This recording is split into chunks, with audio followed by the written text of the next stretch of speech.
Obrigada, gente. Obrigado, Teca, pela bonita apresentação, uma emoção emocionada e nos emocionando. Passe então de imediato para a professora Anete. Ficamos na escuta.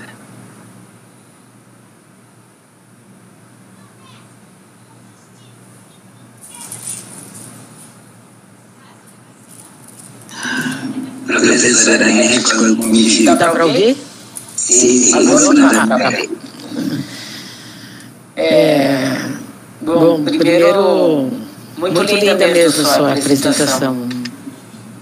Está de parabéns, muito linda, uma boa leitora do Foucault, muito linda mesmo a apresentação. Acho que a gente está muito à flor da pele, né? Então, tudo ganha uma textura muito diferente nesse momento, né? Bom, eu escrevi aqui e não vou pôr no computador, vou tentar. Se alguma coisa der errada, a gente vai devagarinho até. Então vamos lá. Então, é engraçado porque não é nem bom dia, nem boa tarde, nem boa noite, né? Porque a gente só tem um presente contínuo. Que a gente está vivendo um presente contínuo. E isso nos dá uma dimensão muito diferente. Porque aquele mundo que a gente vivia acabou, né? Apesar que eu vejo que tem pessoas muito prisioneiras políticas desse mundo, né? Com muita dificuldade de se despedir de um mundo que já estava apodrecido e era um mundo muito... Já era um mundo muito... que precarizou totalmente os mais precários, né? Então, bom dia, boa tarde, boa noite. Eu gostaria de agradecer a Valdirene e a Eliana pelo honroso convite em participar dessa banca. Uma tristeza enorme nos acomete no mundo de hoje. Um vírus que se dissemina, que tem como alvo apenas os humanos. Quem disse isso é um cara que eu tenho escutado hoje com muita atenção. É o Krenak, Ailton Krenak. Vale a pena ler o que esse cara está falando, né? Então ele diz isso, uma coisa muito simples, é verdade. O vírus só nos quer. As borboletas estão aí, as capivaras, as plantas, as flores, tudo. Mas ele quer atingir o humano. Os que dizem que seria inevitável esse momento que a gente está vivendo, uma pandemia, devido à morte, à destruição e depredação que essa espécie de animal que somos nós traz e trouxe ao mundo. Evidente que essa destruição que a gente está vivendo atinge de maneira muito diferenciada todas as populações do mundo. No Brasil, o que temos é a maior vulnerabilidade daqueles que nós, e digo nós também depois de ler a dissertação da Valdirene, atinge, que são aqueles que nos são caros, os diferentes e as diferenças. Esses são os mais vulneráveis, e a gente resolveu fazer uma aliança com eles. Isso para dizer que realizamos este encontro em meio a uma pandemia, que nos traz sentimentos diversos. E deste modo, não podemos dizer que é um encontro normal, porque algo nos atinge em cheio. E é nessa atmosfera que nós estamos aqui nesse momento. Em Foucault, a subjetividade nada mais é do que uma dobra do fora. Ou seja, estamos ainda forjando uma outra subjetividade. Pois eu vou chamar de fora a exterioridade, mas não é a mesma coisa, pois a exterioridade está totalmente contaminada por esse vírus. E nós subjetivamos isso. E temos que tomar cuidado para não deixar que o vírus contamine a nossa subjetividade, né? Porque aí nós estamos perdidos, né? mas também não podemos deixar de dizer que esse vírus produz tristeza, melancolia e luto. Não poderia começar essa arguição sem lastimar tantas mortes, tanto luto, além da atmosfera política fascista.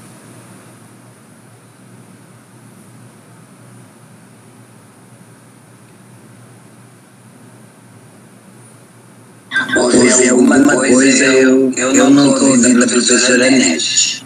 Alô? Agora sim. Agora sim. As imagens sumiram aqui para mim, mas sei lá o que é. Tudo bem, né? Vou seguir aqui então. Por favor, professora, depois repare se a sua câmera está ligada. Talvez não esteja, mas pronto, vamos embora. Agora bora. Então, esse momento fascista, deixa eu ver, essa atmosfera política fascista que nós vamos ter que resistir ativamente. Ativamente com os nossos corpos. A geração com as quais trabalhamos de anos será a geração da pós-pandemia. E tem que ser uma geração fascista. Temos uma importância nessa função de uma geração que aí está, que virá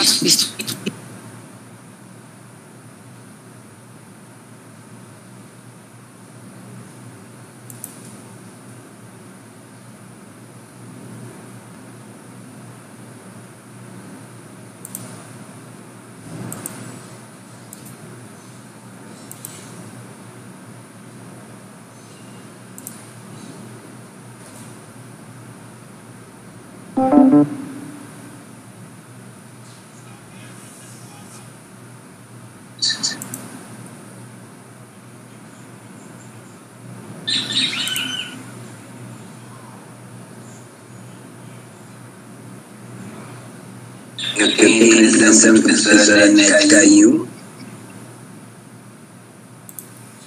Professora, está acontecendo um erro na RNP. Melhor utilizar outra plataforma. Vamos esperar aí 2 minutos.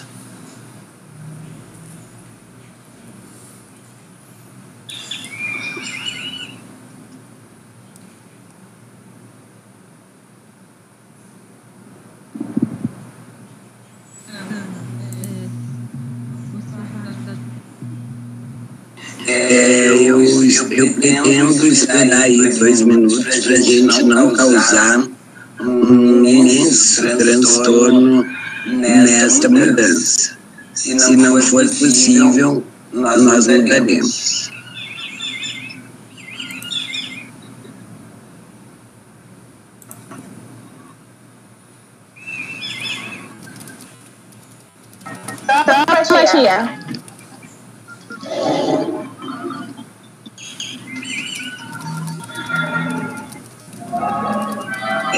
Por favor, fechem os microfones, gente. Vamos deixar somente a banca com o microfone aberto quando tiver que falar. Eu agradeço, obrigado.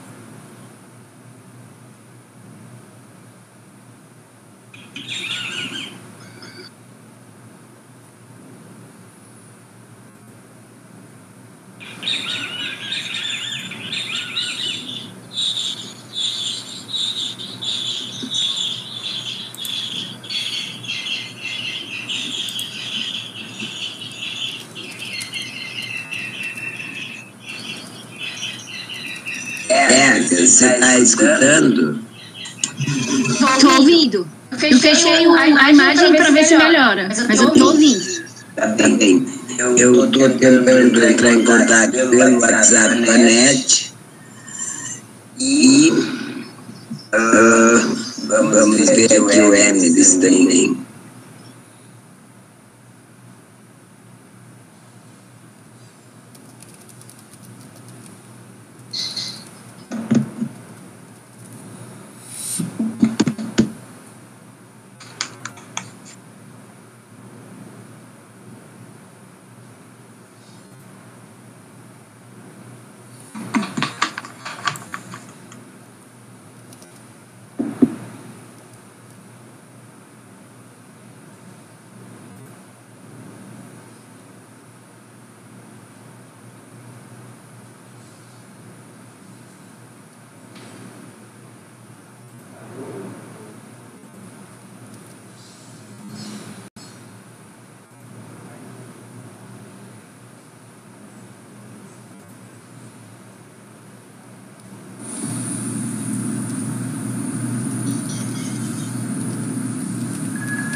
A professora Nete tem consciência que caiu já é alguma coisa.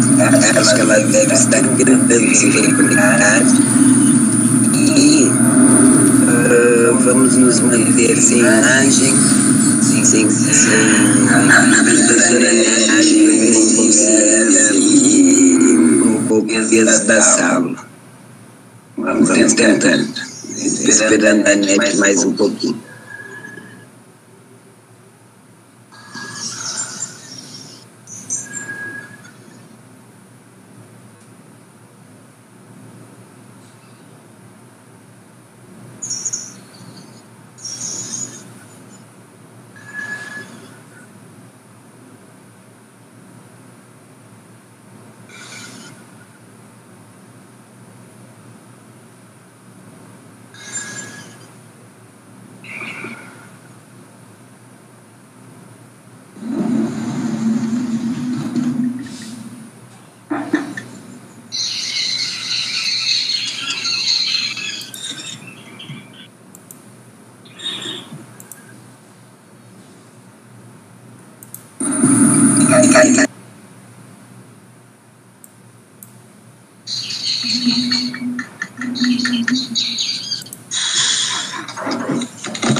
Pessoal, eu vou digitar aqui no bate-papo público o endereço do NIT.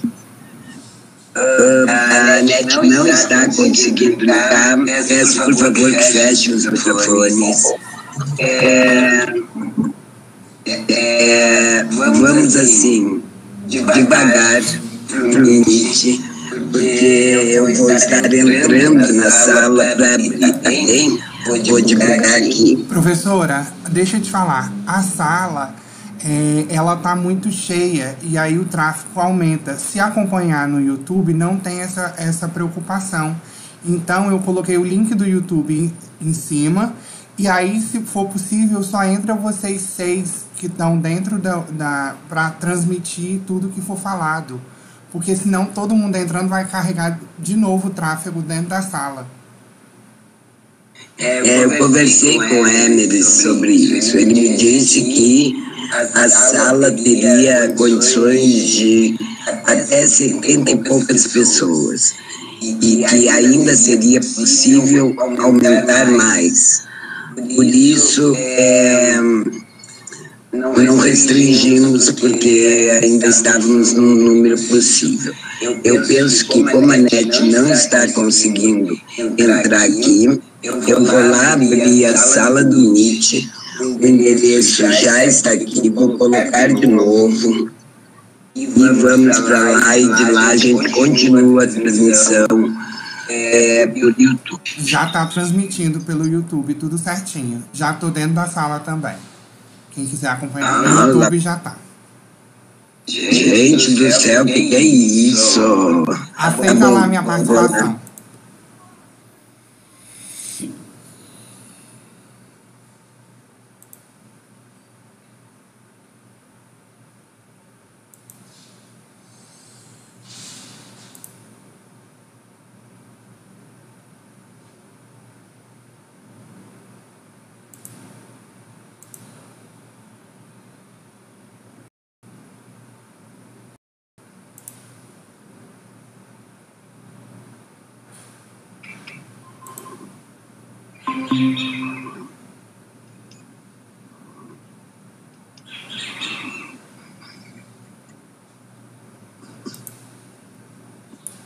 Pro, já tá normalizado no YouTube toda a transmissão, entendeu?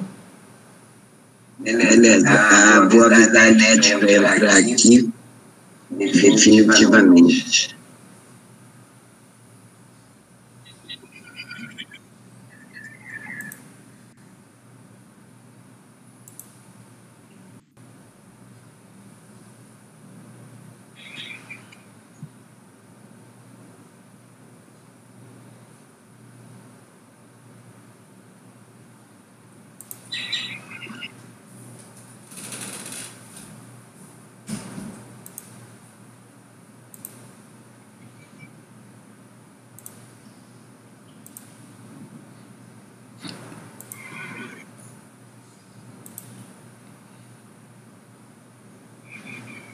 Professora Nete, peço desculpas pelo transtorno, também a Carol, mas é totalmente involuntário e fora do nosso controle.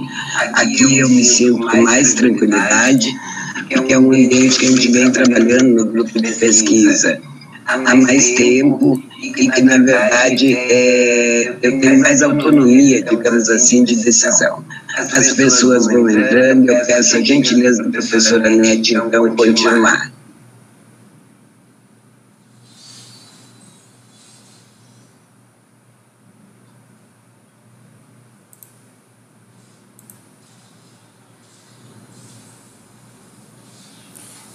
Professora Nete, você tem que ativar o seu microfone, por favor. Oi. Pronto, te ouvimos. Bom, aqui eu estou no celular, então não está, vai ser aqui também eu tenho mais eu consigo me virar se cair, tá bom? Então eu vou continuar, desculpa, né? Desculpa aí, mas... A gente que pede desculpa, professora, mas é isso mesmo, a tecnologia é isso aí, nos traz surpresas. Mas tranquilamente a gente segue com muito prazer na sua escuta. Então vamos lá, então eu já disse, esse vírus destrói momentaneamente a vida coletiva. Então, esse vírus é uma desgraça. E por esse fato, não podemos estar juntos em um momento tão importante da trajetória desta professora chamada Valdirene. A primeira questão que se impõe neste momento é se uma dissertação feita antes da pandemia resiste a estes acontecimentos. Porque uma coisa seria você defender esse trabalho antes, quando vivíamos numa certa normalidade social e acadêmica. Mas outra coisa é, será que sua dissertação resiste neste momento? E a resposta é sim. É sim, porque acho que você se associa a boas ferramentas teóricas e a bons companheiros para a sua viagem. Você mesma diz, comecei, abre aspas, né, da sua dissertação, comecei a perceber naquele momento que eu não precisava de receitas, e que se acredito num mundo diferente, numa infância diferente para a educação, preciso lutar por uma infância sem receitas, livre de rótulos pré-estabelecidos e cientificamente amparados pelo poder dominante. Ou seja, você escolheu uma alternativa de pesquisa e de vida que vai se construindo no percurso. Uma outra infância virá. Esta é a única certeza que temos neste momento. Esta infância que virá é portadora de um outro mundo possível. Qual? Não sabemos.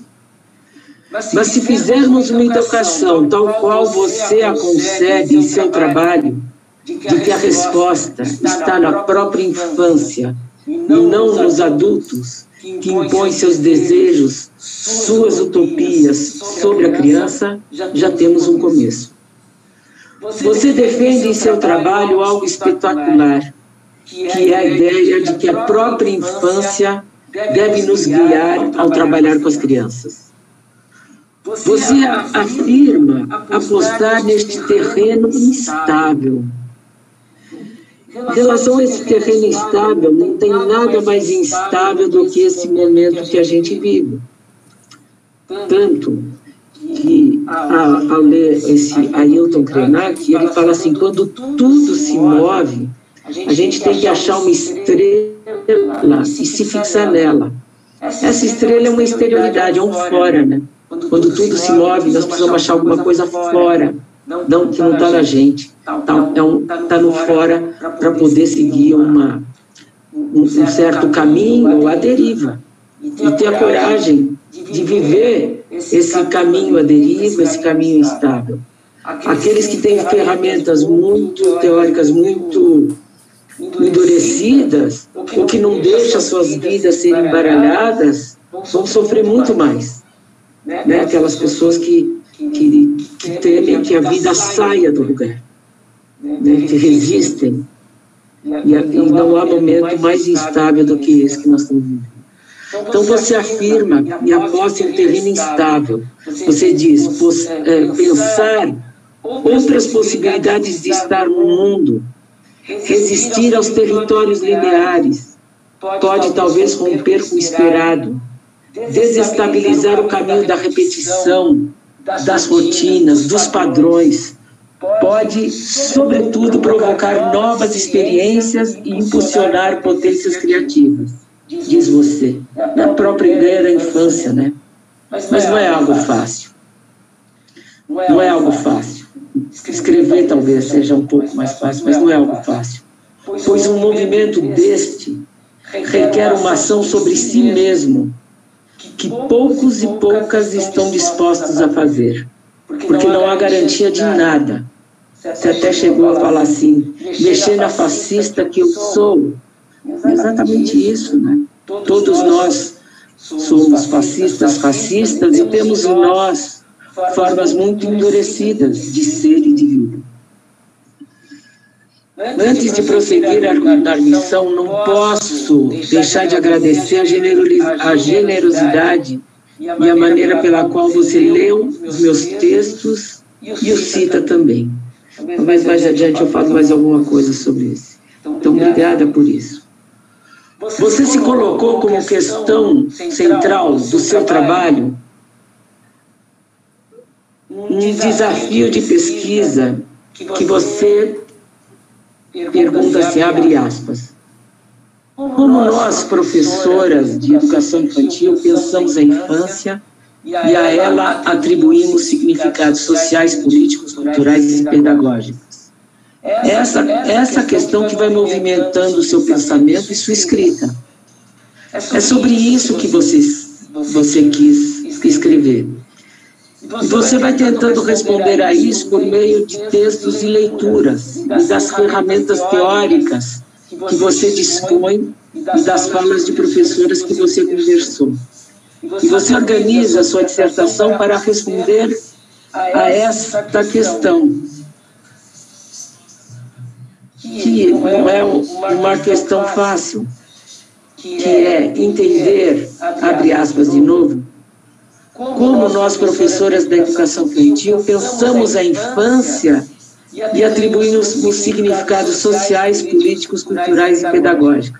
No fundo, você está se perguntando, por que nós pensamos o que pensamos sobre a educação e sobre as crianças? É uma pergunta extremamente difícil.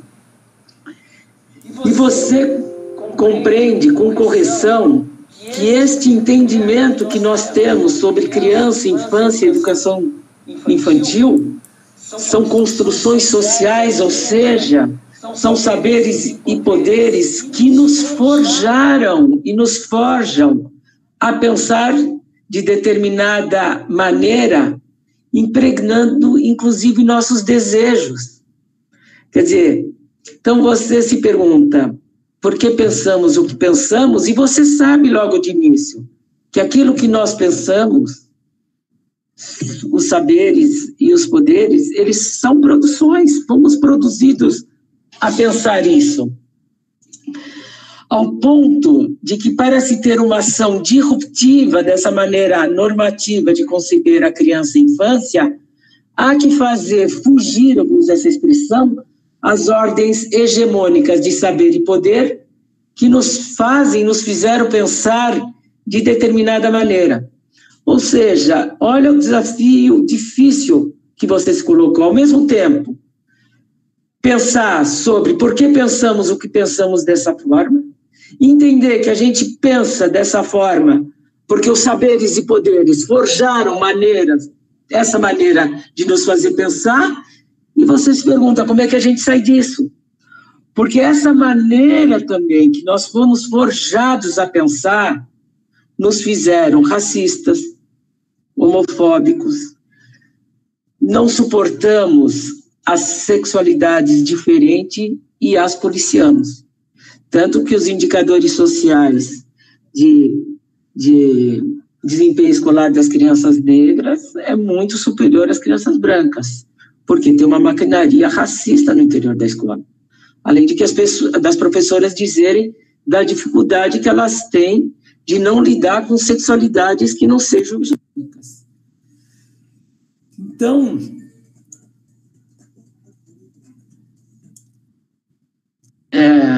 falar do celular é que às vezes ele toca. Que chato esse jeito, nossa, então agora, mas vamos lá. Vocês estão ouvindo, estão entendendo? Tá? Então, perfeitamente. Que doido isso tudo. Bom, nesse sentido, ao se aproximar da realidade social da escola, não há como escapar das questões raciais e da sexualidade que você percorre e encontra em seu trabalho. Por isso que você diz que há uma perigosidade, pois nosso pensamento é forjado por concepções hegemônicas dessa natureza, né? Racialmente construída, sexualmente construída, e que temos que forjar um pensamento para além desses paradigmas que nos fazem pensar de determinada maneira. Quando a gente se força a sair disso, quando o pensamento quer pensar fora dessa imagem de pensamento na qual nós somos construídas, a ideia de infância, a ideia de criança, etc. mal, toca um sinal de alerta. Há uma perigosidade que temos que aguentar, pois não sabemos o que virá. O que é que nós estamos em via de nos tornar. Você saca algo muito importante ao se perguntar. Afinal, pergunta sua, abre aspas. Afinal, o que pensamos a partir do que vemos quando uma professora da educação infantil discorre sobre a infância? Quer dizer, você se pergunta, o que fez essa professora de educação infantil pensar desse jeito? Ou seja, que poderes e saberes, como você mesmo diz, que são positivos, as fizeram pensar dessa maneira. Nas suas palavras, pensar o poder em sua positividade, ou ainda como produção de saber, sujeitos, subjetividades. Exato. Nós, como as professoras, foram subjetividades a pensar a educação à infância de determinada forma, que você queria cartografar e diagramar como é essa forma que elas pensam, e, ao mesmo tempo, como podemos fazer para que elas pensem de outra forma. Pois não há dúvida que a maneira pela qual fomos subjetivadas nos fazem pensar uma infância normativa, pobre, fraca, que deve ser educada, além de uma educação racista que não suporta as diferenças. Exato. Nessa imagem de pensamento que a gente está. Por isso que você buscou, abre aspas, como você disse, conhecer, problematizar, tensionar a partir dos saberes das professoras que atuam na educação infantil no município de Porto Seguro, as concepções de infância, identificar em suas narrativas os movimentos de aceitação, de resistência aos processos de normatizações escolares. Exatamente, porque como elas pensam o que elas pensam, mas dentro daquilo que elas pensam também tem bolsões de resistência, bolsões de novidade, bolsões de coisa para além dessas normatizações escolares. Porque você quer buscar essa espécie de infância e educação que virá. E você não tinha um modelo de pesquisa. Você mesmo diz, pensar diferentemente do que se pensa e perceber diferentemente do que se vê, explorar o que pode ser mudado no seu próprio pensamento, através de um exercício de um saber que lhe é estranho. Veja só que baita desafio, né? Buscar um estranho em mim mesmo.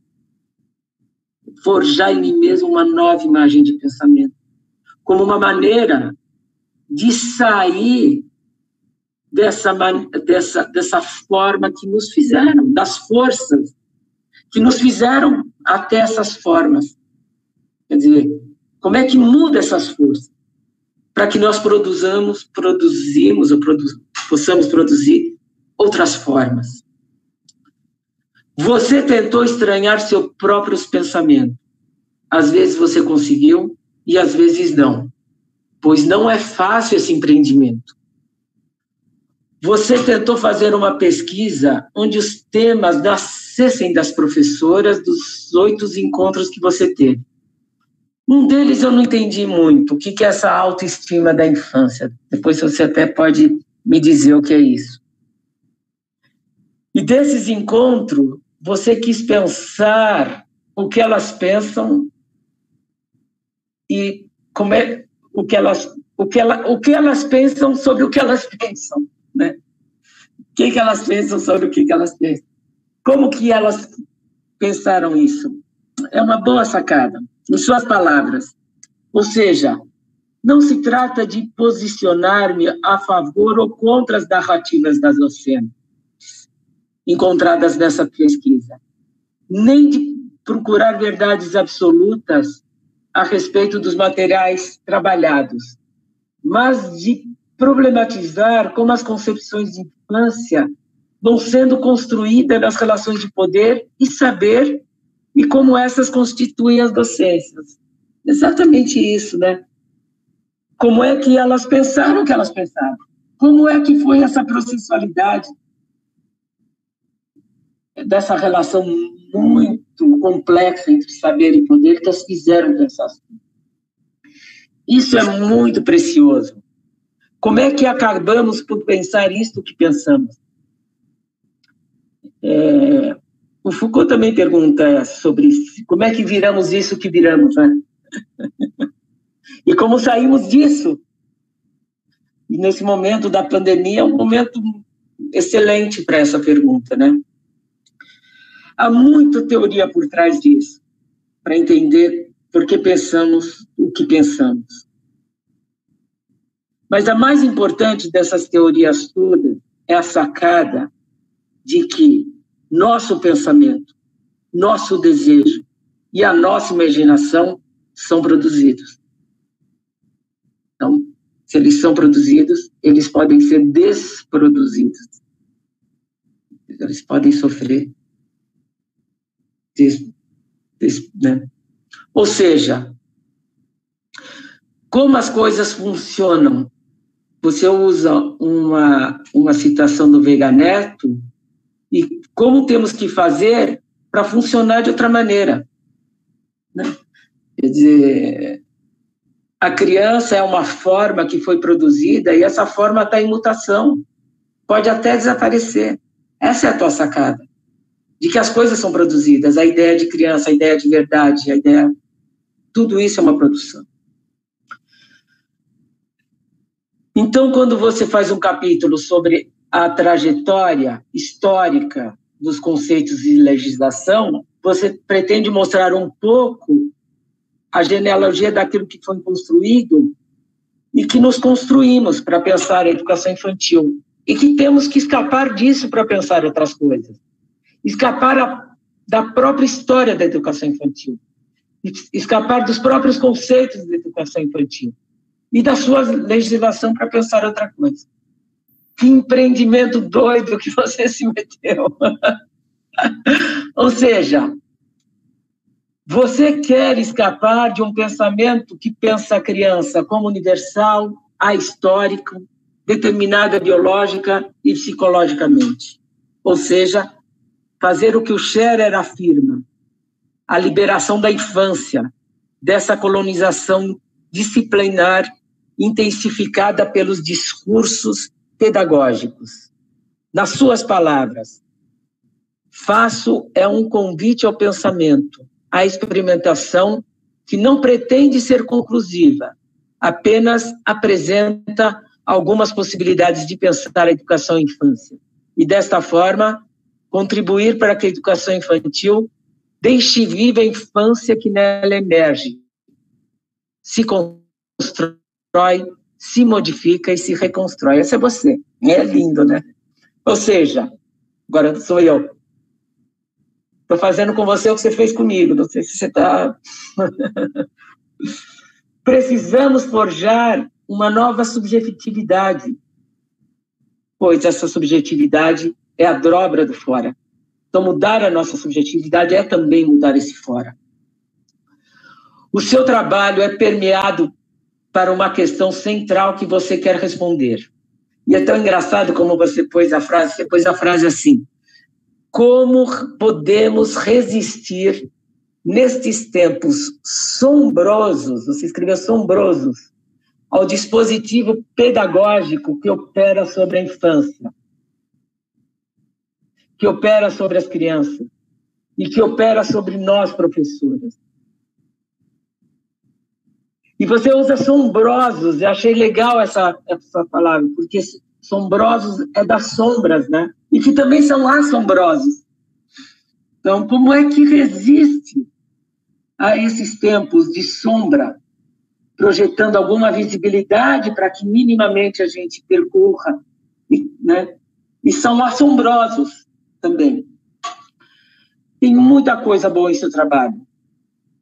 E não quero me estender muito.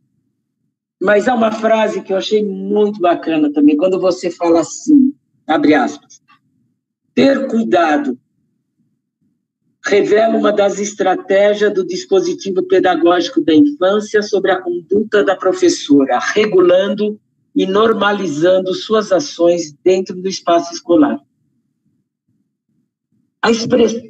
Eu achei esse ter cuidado é esplêndido, porque ter cuidado é extremamente paradoxal, pois a educação da educação infantil é centrada em ter o cuidado, ao mesmo tempo em que é um dispositivo pedagógico de ter cuidado para que a criança não se desvie das normativas hegemônicas de saber e poder que impõem às crianças uma psicologia, impõe sobre as crianças uma história, uma biologia, uma pedagogia, um determinado comportamento e, por fim, uma infância.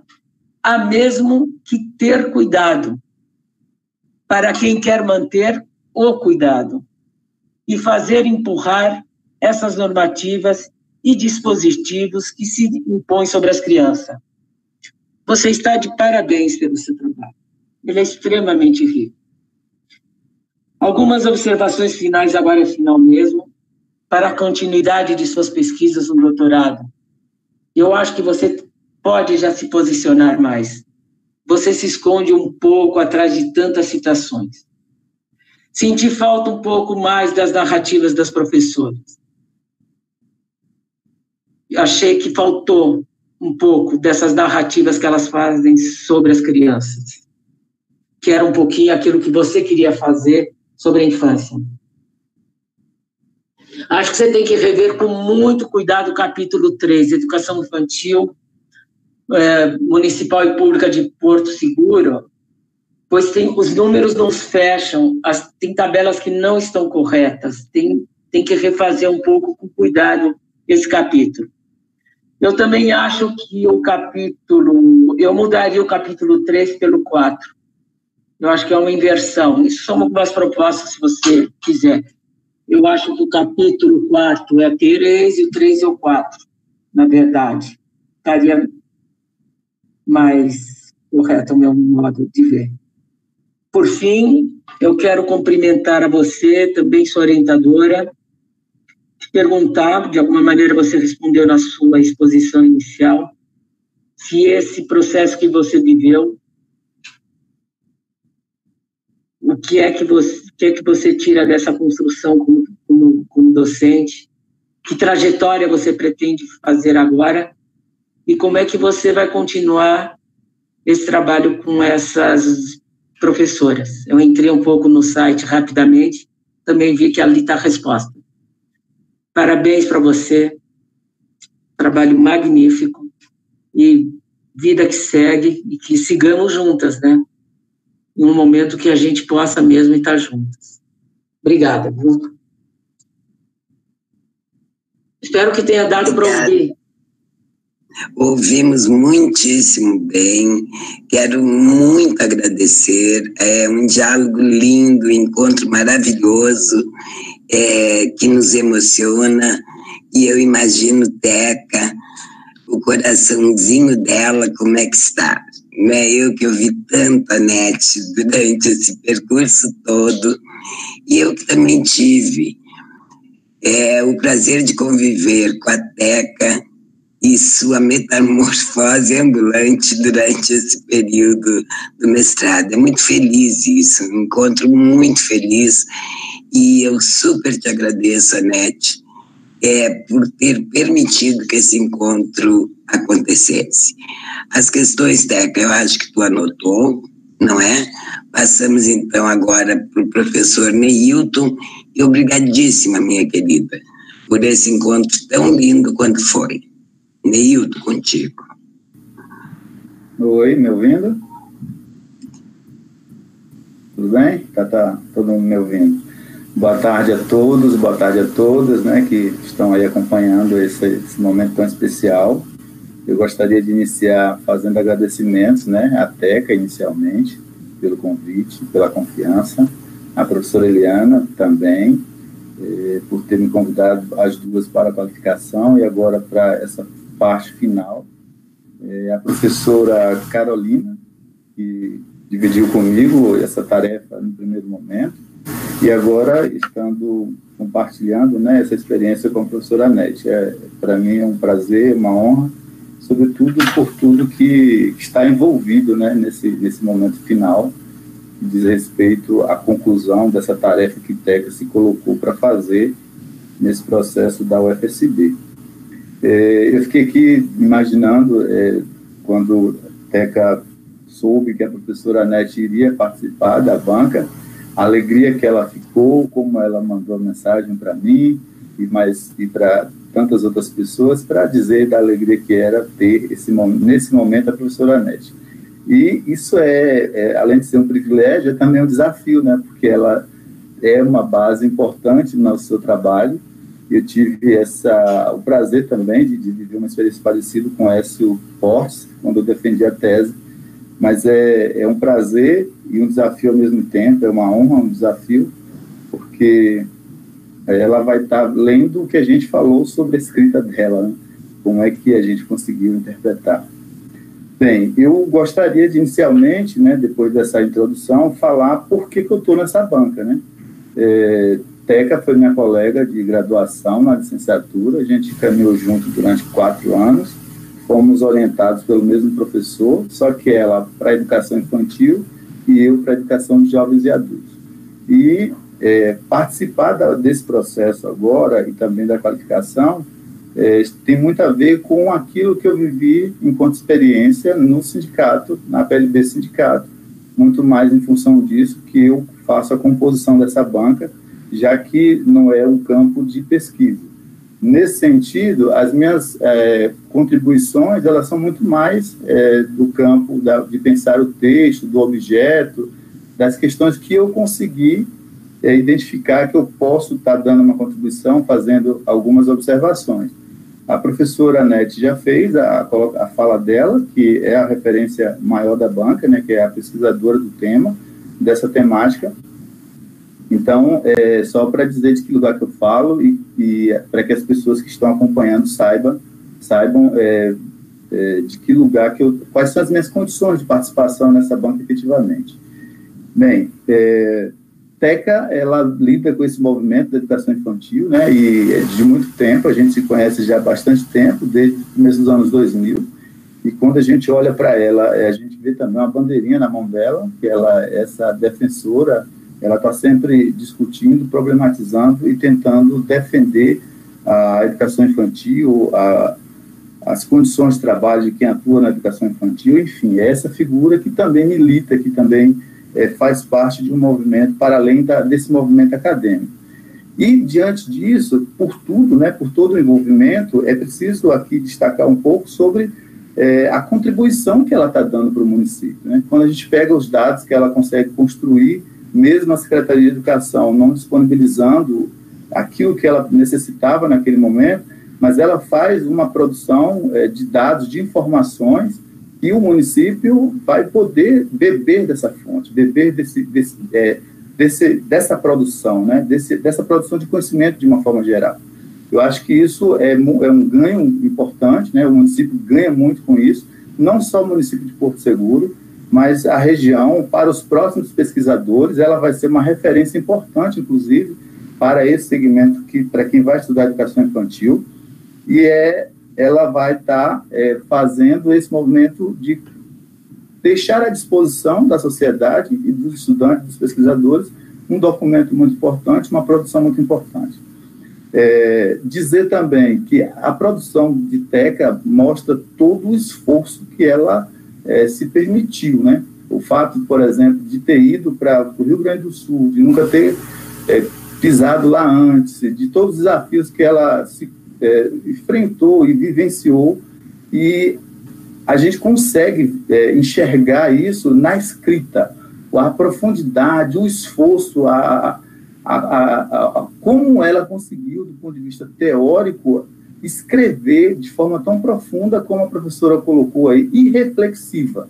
É uma coisa que dá gosto de ver o esforço. A gente consegue materializar apenas olhando, lendo o trabalho dela. E quando a gente vai para os referenciais teóricos, isso se confirma pelo tanto de leitura que ela foi se permitindo e foi se debruçando para fazer. Eu queria fazer uma observação antes de entrar em algumas outras questões. Eu sempre defendi uma ideia, Teca, de que a gente, quando escreve, ou a gente, quando produz, a gente não faz sozinho.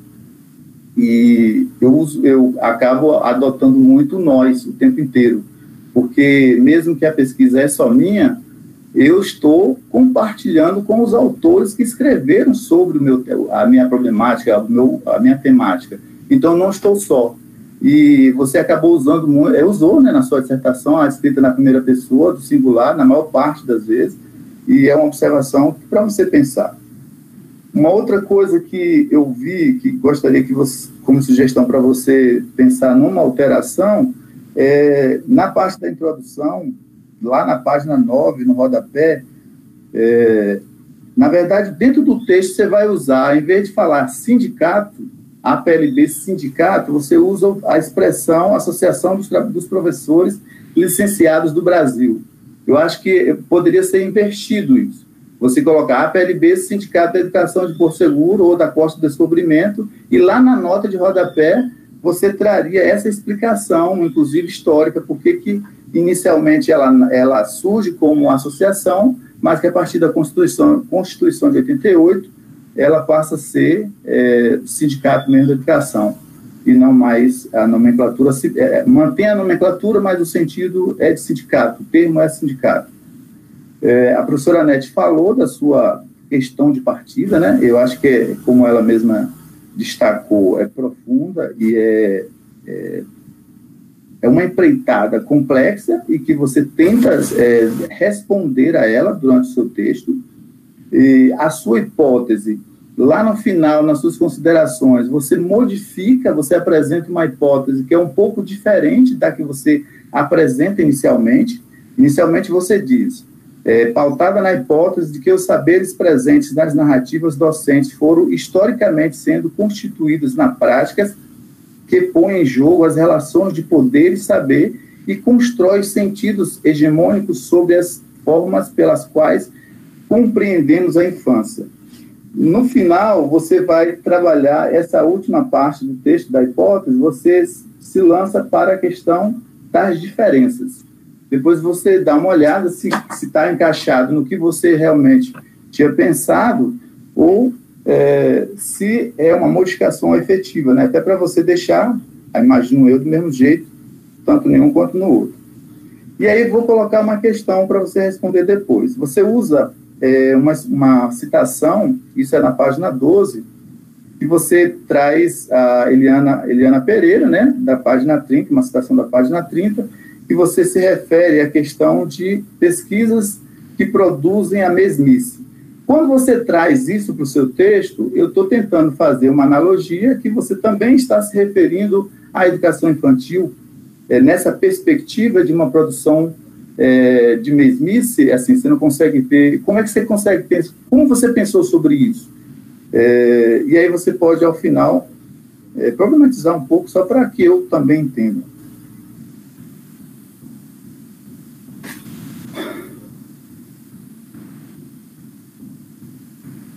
Eu fiquei muito inquieto, né? Essa proposta do programa, né, de ser algo mais desapegado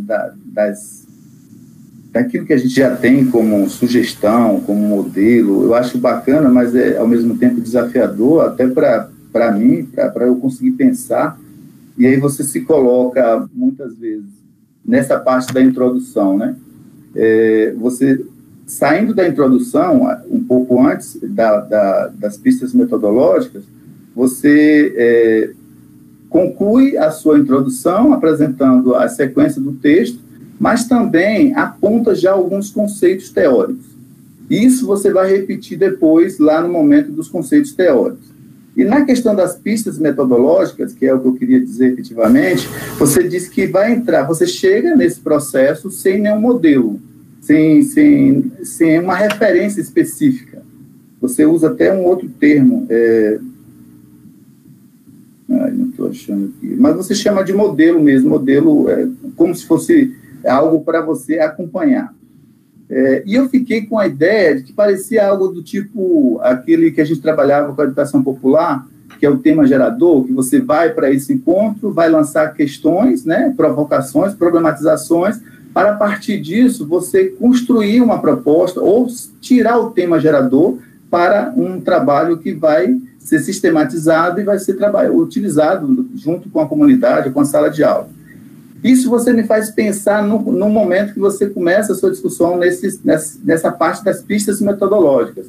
Mas lá na frente, você vai dizer que você chega com uma proposta inicial. Você leva alguns textos, você leva... algum material já como indicação. Aí, se isso aconteceu, como você diz lá na frente, seria interessante, no meu modo de ver, que essa informação tivesse também nesse momento inicial, onde você trata das pistas metodológicas, para quando eu, leitor, ou qualquer um outro leitor, ele chegar nessa parte, ele vai pensar, e vai ler, vai dizer, olha, ela começou a partir disso, disso, disso. O que me fez pensar que não teria essa referência. Você foi para ver como é que era, e aí depois você foi construindo, mas você já chega com uma certa proposta para poder apresentar. Aqui você usa essa parte aqui na página 17. Para realizar esta pesquisa, não adotei uma metodologia pronta. É o que eu acabei de citar. Você, na sua apresentação, você fala do grupo de discussão. Eu fiquei também matutando como é que você nomearia esses encontros, né? Esse processo formativo. Até para poder outras pessoas te usarem como referência. Se é grupo de discussão, você pode estar criando, inclusive, um instrumento de coleta de dados e você ser a pessoa criadora. E você não pode perder de vista isso. Então, eu fiquei imaginando que você precisava pensar um pouco se debruçar sobre essa possibilidade, inclusive conversando com a própria Eliana, que é sua orientadora, para poder tentar definir se existe já um modelo, você tem... como a Vivian Werler, que trabalha com um grupo de discussão, é um instrumento de coleta de dados da pesquisa qualitativa, se esse modelo que você utiliza se enquadra no grupo de discussão ou se é um modelo que você criou. E se você criou, você precisa colocar teu nome nele. Você precisa ser a referência a partir daí para que as pessoas utilizem, e citando você, citando o seu trabalho, inclusive. Essa parte eu já falei.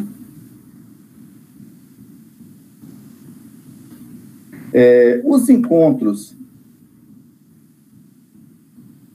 eles, na parte ainda metodológica, né, que você vai trabalhando aqui, você vai colocar essa descrição dos encontros lá no final, e como anexo, inclusive. E eu fiquei me perguntando se, minimamente, a gente não poderia trazer para essas pistas metodológicas essa descrição de como foi. Porque você fala, mas lá no final ele vem muito mais... a gente consegue imaginar como é que eles foram. Eu acho que dentro do próprio corpo do texto, pelo menos uma parte daquele material que você tem lá, eu acho que enriqueceria bastante no momento de leitura e de compreensão desse movimento do texto. E aí a gente chega na página 27, que você chama de ferramentas conceituais. Eu fiquei meio intrigado, porque você, quando fala de ferramentas conceituais como um ponto, né, como um subtítulo, eu fiquei imaginando que você, nessa sessão, apresentaria todos os seus conceitos teóricos. Mas não, você já anunciou alguns na introdução, você apresenta eles aqui nesse momento, né, que é nas ferramentas conceituais, e depois você continua trazendo outros elementos também. Aqui você vai apresentar o conceito de governamento e também de governamentalidade. Mais para frente, ainda na mesma sessão, você apresenta o dispositivo pedagógico. Eu fiquei apaixonado por esse conceito teórico, como ele é poderoso, e na sua fala, na sua apresentação, isso ficou ainda mais em evidência. E aí eu já vou num outro caminho que a própria Anete já colocou. Eu achei que você usou muito pouco as falas dos sujeitos. São 8 encontros de mais ou menos 4 horas cada um. Tem muita coisa aí. Outra questão que eu acho importante para destacar é que nessa parte do texto, eu não consigo me lembrar, eu acho que não tem, você não diz, você disse na sua apresentação e vai dizer lá nos anexos, mas aqui eu não me lembro de ter visto você dizer como é que você fazia esses registros. Se era durante o curso, durante o encontro, se era ao final do encontro, se você gravava, se não gravava. Eu acho que seria, para a gente, leitor, que não participou disso, é uma forma de bater o olho e falar, olha como é que ela fez aqui, como é que foi feito o negócio, como é que ela foi colhendo os dados. E aí eu passo agora para o terceiro ponto, que é o que se chama de capítulo, né, que é educação infantil, trajetória, históricas, conceitos e legislação. Você tem o 3.1, que se chamou de Educação Infantil Municipal e Pública de Porto Seguro, e o contexto. Eu, como sugestão, eu colocaria isso logo após a metodologia, em vez de estar nesse lugar. Porque eu vejo como você fez e vejo onde você fez. Então, essa parte que você contextualiza o município e traz todas aquelas informações, eu colocaria logo após a metodologia. Ou, no caso, poderia ser até dentro de metodologia, mas me parece que ele aqui meio que dá uma quebrada na lógica do texto. Eu levaria ele para lá. E aí você pode pensar depois, isso está lá na página 45. E uma coisa que eu senti que poderia enriquecer é um quadro, nessa mesma parte, nessa mesma seção, um quadro que tratasse da questão de gênero, cor, religião e idade. Em percentuais, você falando dos sujeitos, qual é o percentual de negro, o percentual de mulher, no caso de você aí é 100% mulher mesmo, mas tem dos participantes da pesquisa. Mas esse quadro que a gente bate o olho e consegue enxergar por porcentagem, sabe? Eu acho que eu senti falta disso, que poderia ajudar. E aí, nesse mesmo momento, seria interessante, que eu coloco aqui, né, que nessa etapa as professoras que contribuíram com a pesquisa fossem localizadas geograficamente, porque você vai falar do município, fala da rede inteira, fala da educação indígena, educação do campo, educação urbana, e se você pudesse dialogar com seus dados os dados dos encontros, dizendo, em tal lugar urbano, trabalha fulano e fulano, na região do campo, na região da educação rural, trabalha fulana, sabe? Para poder a gente ver dentro desse movimento onde é que estão essas professoras do ponto de vista geográfico que você desenhou quando você tentou fazer a contextualização do município.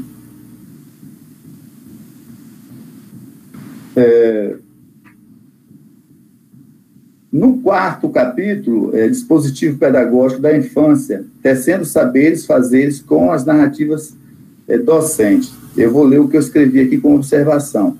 Fiquei com a impressão de repetição, mesmo sendo o teor da discussão diferente do que já tinha sido dito antes, mas a questão histórica se repete, é uma escolha legítima, mas penso que ao futuro leitor pode ser que esta questão possa diminuir, desestimular a leitura, sabe? Que você tem uma parte que você trata da trajetória da educação infantil, depois você trata de algo muito parecido também, que é de trajetória. Não dá para juntar, não?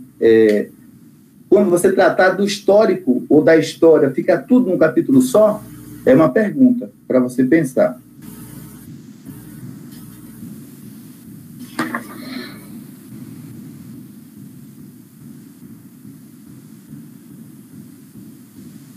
Então, aí de novo, o que a professora Anete já colocou, né, eu anotei aqui também, que eu senti muita vontade de ver mais, de ler mais sobre a fala das meninas, né, das professoras, e eu não, assim, apareceram muito pouco. Seu texto, do ponto de vista teórico, ele é robusto demais, você escreveu muito, cara. É um orgulho ter sido, como você destacou aí, uma das pessoas que te incentivou bastante, que possa ter contribuído com a sua inserção no programa, mas o seu texto é muito potente do ponto de vista teórico. Eu fiquei arrepiado pela potência que você mostra. Agora, eu senti falta da presença das vozes do sujeito, das pessoas que contribuíram, né, das parceiras, e também, em alguma medida, eu acho, aquilo que a professora Anete também colocou, você pode se mostrar mais. Você pode escrever autonomamente, fazendo as suas análises de uma forma muito mais ampla do que você se mostrou aqui. Você trouxe muitas citações e você pode manter as citações, mas, ao mesmo tempo, trazer as suas reflexões, a sua posição dentro desses processos, desse movimento que o texto te possibilita. E, para mim, o lugar que eu vi mais a fala das meninas que contribuíram com a pesquisa foi no 4.1, você chamou Infância com as Crianças, um ir junto. Aí foi o momento que a gente viu uma presença maior das professoras parceiras. Mas, no geral, elas aparecem de forma muito tímida. E, principalmente, que eu fiquei aqui angustiado e inquieto, querendo ver mais, sobretudo, naquelas duas partes finais já, que trata da etnia, eu fiquei pensando, cadê aqui?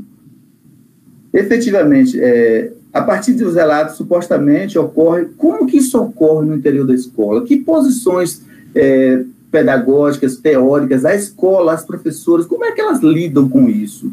Eu não sei se isso aparece nas conversas que você teve, né, nesses encontros, mas eu acho que seria muito rico para você refletir sobre essas falas e, ao mesmo tempo, você vai estar produzindo uma reflexão que pode servir de orientação para essas mesmas práticas na escola. Do mesmo modo, quando tratou da questão da sexualidade.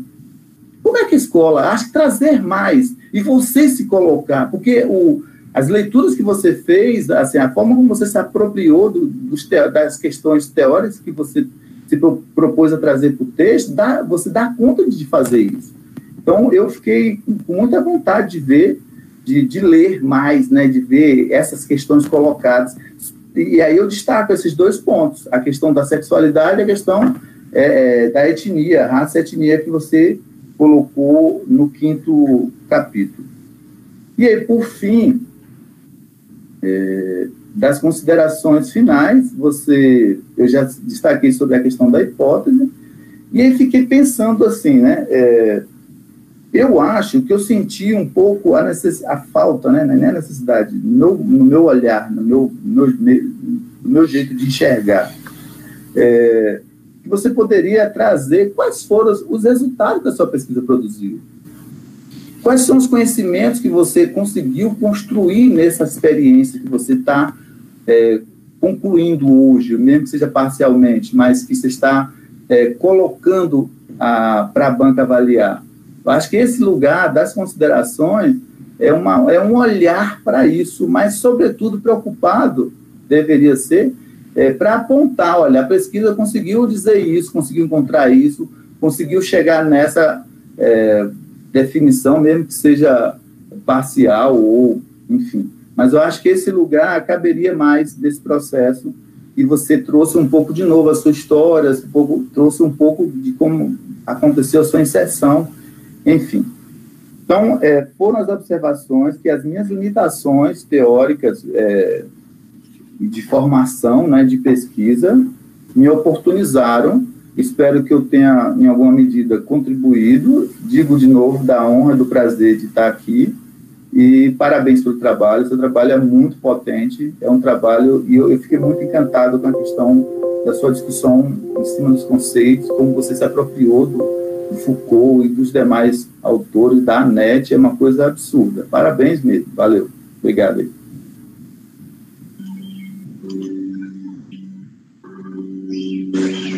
Obrigada, Neilton. Eu acho assim maravilhoso, gratificante mesmo, quando a gente consegue construir essa fala do estranhamento, né? Aprendemos todos. Eu penso que nada mais produtivo e positivo do que a gente ir construindo pelos estranhamentos. E sei que Teca vai responder depois, e muito se beneficiou de tudo isso que tu disse. Muito obrigada, amigo. Parceiraço sempre. Obrigada. Carol, nossa colega do programa, do PPGR, ficou por último, mas a tarde está tão linda, tão leve, tão bonita, que eu sei que não foi esforço muito grande. Carol, é contigo. Obrigada. Boa tarde, me escuta bem? Muito bem, Carol, te vemos e te escutamos. Ótimo. Eu caí algumas vezes aqui, então peço desculpas, espero que não aconteça de novo.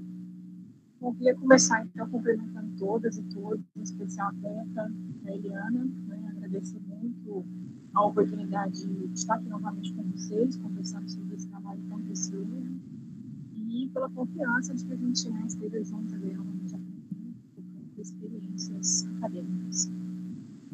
Algumas reflexões que eu gostaria de fazer já foram plenamente colocadas aí pelo Neilton e pela professora Anete, né, que eu também cumprimento, que é um prazer aí estar com vocês, né, nesse momento em especial, sobretudo a professora Anete, que é a grande referência, uma das grandes referências da Teca, e o Neilton, né, que a gente se reencontra aqui depois da qualificação também.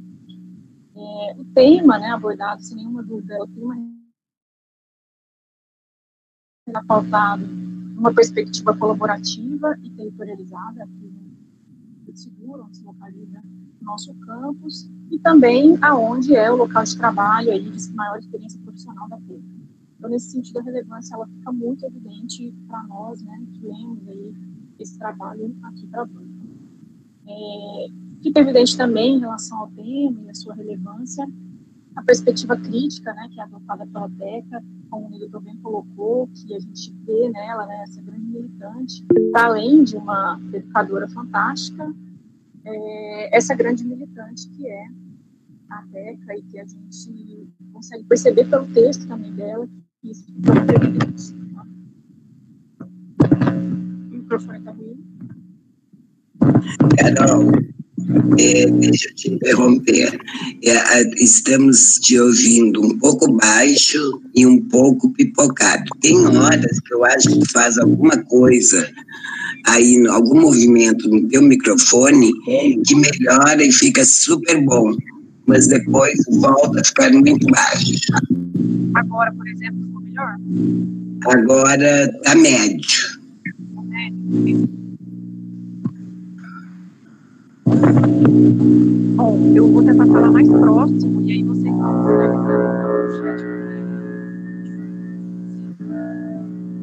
Agora mesmo não te ouvimos quase ela nada. Podia, Vamos tentar ela podia mais tirar, uma vez, vamos lá. Deixa ela tirar a imagem, Carolina, talvez fica melhor.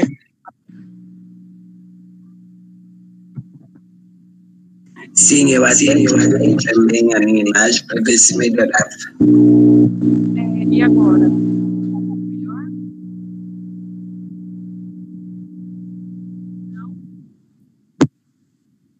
E agora, como é que tá? Ótimo. Eu tirei o fone, eu acho que pode ser algum problema no fone. Exatamente, ficou muito bom agora. Obrigada, Carol. Eu sugeri isso. Então, vamos seguir. Qualquer coisa, vocês, por favor, digam novamente. Como eu dizia, então, fica muito evidente a relevância, né, do tema que a Teca escolheu abordar, sob uma perspectiva crítica, então, tanto como educadora, como militante, né, que ela de fato isso fica muito claro na nossa leitura. E a relevância muito grande pela proposta colaborativa de pesquisa de campo, de intervenção e territorializada aqui no nosso território de Porto Seguro, que também é o local de trabalho, né, e de maior experiência da Teca. Bom, em relação à perspectiva teórica, também fica evidente a centralidade da questão do poder, né, pensado como relações, e que atravessa todo o seu texto. Então, como muito bem colocado já pelos professores Neilton e Anete, né, isso fica muito claro as leituras que você fez, né, o seu esforço de interpretação teórica, sobretudo fundamentado nos estudos Foucaultianos. Também perpassa o texto, mas não com a mesma intensidade, e aí apenas fortalecendo o argumento que os professores já colocaram, das falas das professoras parceiras. Seria maravilhoso a gente contar com uma parcela maior de participação mesmo, textual, dessas falas que você conseguiu, né, captar, aprender e produzir, por que não dizer também, por meio da sua pesquisa, né, e que demonstrou, ainda que não de uma forma, né, ideal, demonstrou essa busca sua em articular de uma maneira muito permanente as construções teóricas, né, ou as suas leituras, com as práticas e as narrativas, que é seu grande desafio, né. Então fica claro, sim, essa sua articulação das construções teóricas com os construtos também narrativos. Bom, eu vou indicar algumas reflexões que o seu trabalho me suscitou, tá? E aí fica à vontade para responder ou não no momento que você desejar. Da introdução, a gente consegue compreender, sim, né, a sua delimitação temática, a sua pergunta-problema, a justificativa e os seus objetivos, né? Fica evidente que a sua trajetória se conecta muito diretamente com o seu tema e essas aspas, né, a suspensão de certezas que você coloca no campo da educação infantil, revela uma grandeza muito grande, intelectual e profissional da sua parte, né, em termos de honestidade, de humildade, que é muito louvável nessa caminhada acadêmica, né, então, que você coloca também na sua fala hoje, né, na sua apresentação, essa suspensão de certezas, que né, o grande lance do pesquisador deveria ser esse, né, deveria ser a suspensão permanente dessas certezas, e a busca, né, por possibilidades, que é o que você coloca no final. Então, a sua relação com o campo da educação infantil, as suas experiências e a sua militância, né, enriquece muito o trabalho, no sentido de trazer essa coerência do tema abordado e da trajetória que você se propõe a caminhar dentro da academia, traz uma complementaridade que eu vejo de uma forma muito salutar, né. E aí, algo que surgiu para mim muito forte foi a questão que você não fala no seu trabalho, mas que para mim me pareceu ter relação, que é a politização da infância, né, e a politização da educação infantil.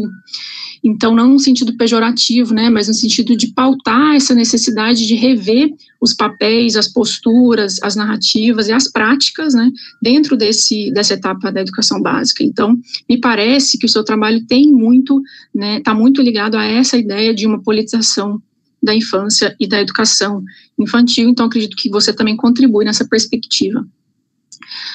A sua pergunta central, Teca, ela é realmente muito desafiadora, né, como já colocaram Anete e Neilton.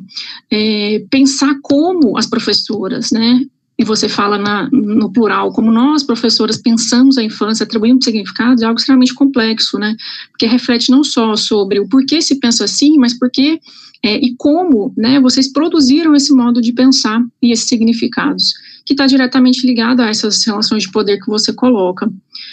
Então, realmente, é um desafio muito grande, né, e você busca fazer isso por meio de uma cartografia, né. Bom, e a minha primeira pergunta é exatamente essa, né, se você considera, e se você quer falar um pouco mais, se você entende que foi possível alcançar esse objetivo, né, de chegar a essas concepções, de chegar à compreensão desse como.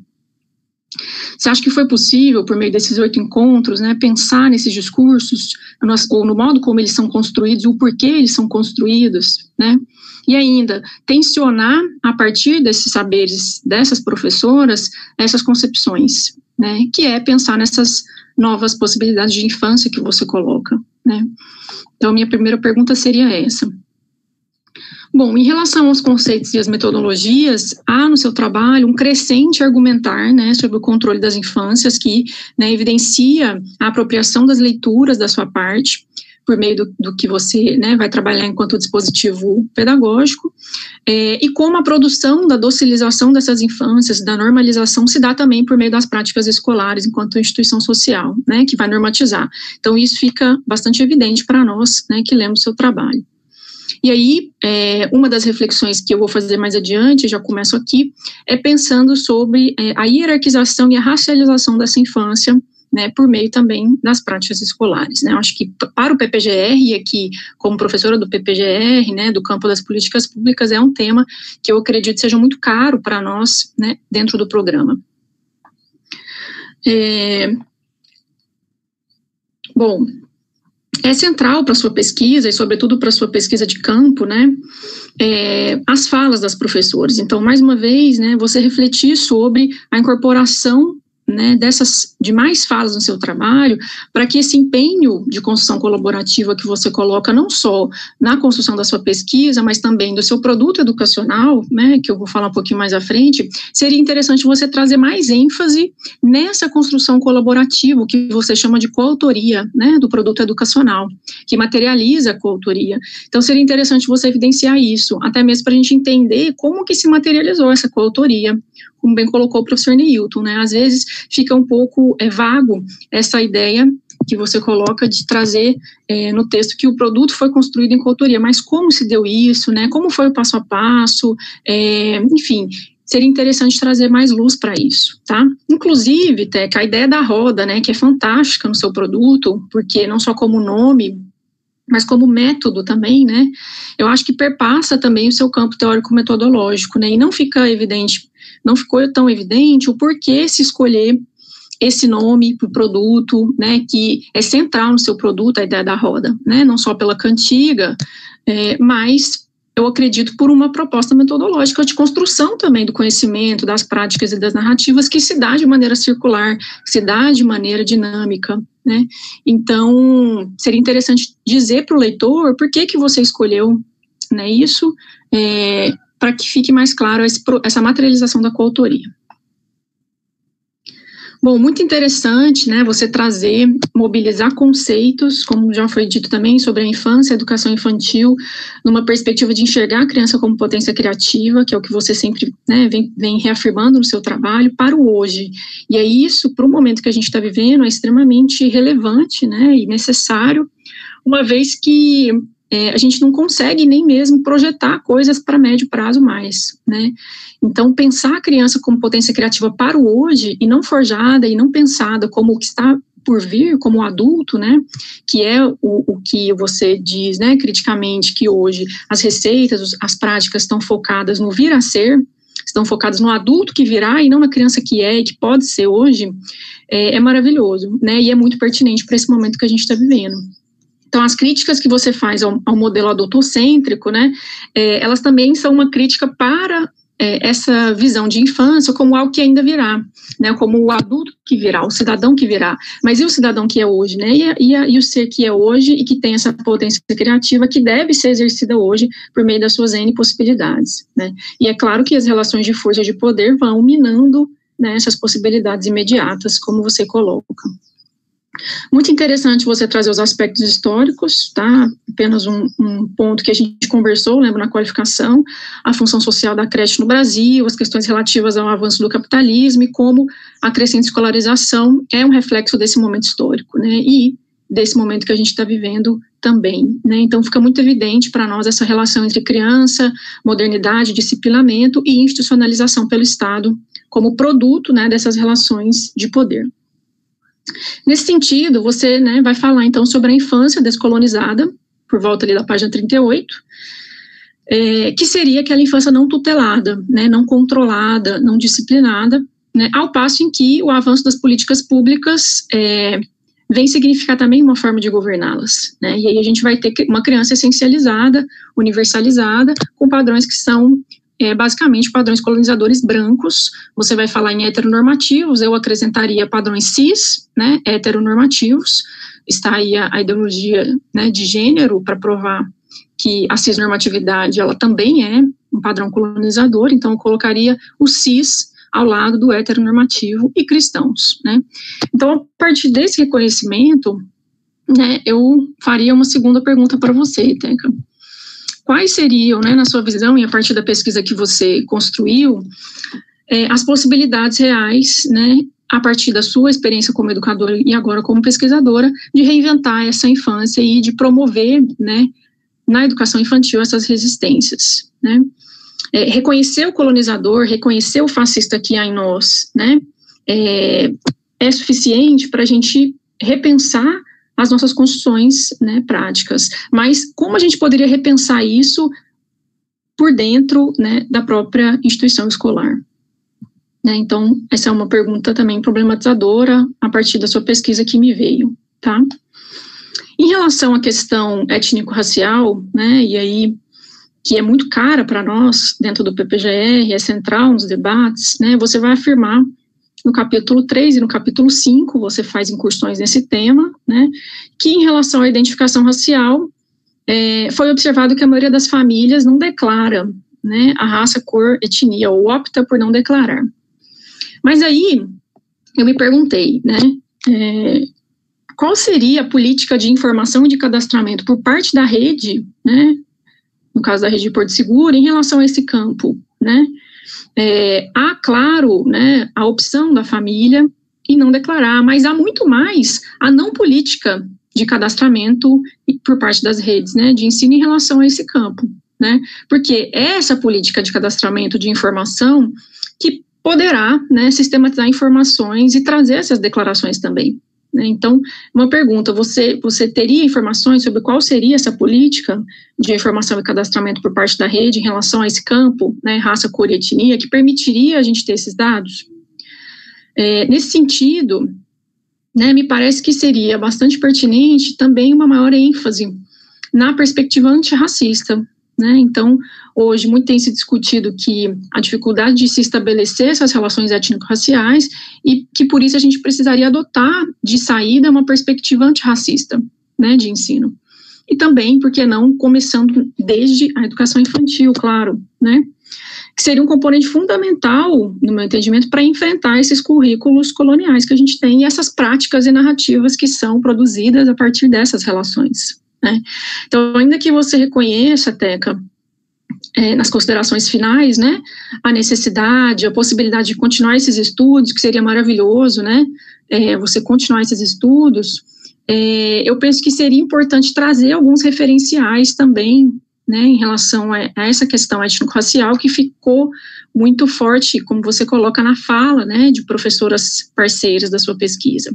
E aí a gente teria contribuições como a própria Nilma Lino, como o próprio Munanga, como os próprios estudos da branquitude, né, crítica, da professora Maria Aparecida Bento, que inclusive tem uma publicação bem interessante pelo CERT, que até a professora Anete participa, que é Educação Infantil, Igualdade Racial e Diversidade, de 2012, que traz vários textos interessantes, né, sobre essa perspectiva.